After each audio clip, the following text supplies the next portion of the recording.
Raconteurs Audio, in association with Spoken Realms, present Mrs. Dalloway by Virginia Woolf, read by Helen Lloyd. From Cymbeline by William Shakespeare. Fear no more the heat of the sun, nor the furious winter's rages. Thou thy worldly task hast done, home art gone, and ta'en thy wages. Golden lads and girls all must, as chimney sweepers, come to dust.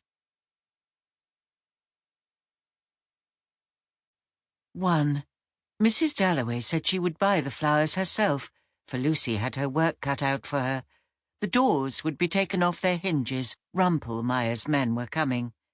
And then, thought Clarissa Dalloway, what a morning, fresh, as if issued to children on a beach. What a lark, what a plunge, for so it had always seemed to her, when with a little squeak of the hinges, which she could hear now, she had burst open the French windows and plunged at Bourton into the open air. How fresh, how calm! Stiller than this, of course, the air was in the early morning.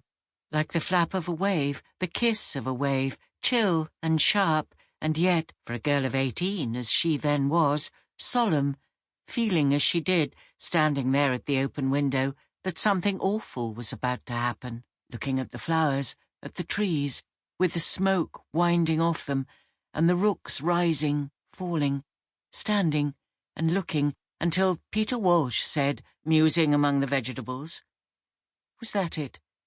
I prefer men to cauliflowers." Was that it? He must have said it at breakfast one morning, when she'd gone out onto the terrace. Peter Walsh. He would be back from India one of these days, June or July, she forgot which, for his letters were awfully dull. It was his sayings one remembered.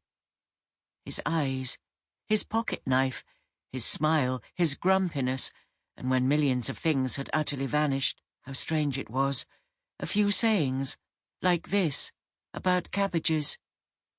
She stiffened a little on the curb, waiting for Dirtnell's van to pass. A charming woman, Scrope Purvis thought her, knowing her, as one does know people who live next door to one in Westminster. A touch of the bird about her, of the jay, blue-green, light, vivacious, though she was over 50 and grown very white since her illness. There she perched, never seeing him, waiting to cross, very upright. For having lived in Westminster, how many years now, over 20, one feels, even in the midst of the traffic, or waking at night, Clarissa was positive, a particular hush or solemnity, an indescribable... Sample complete. Ready to continue?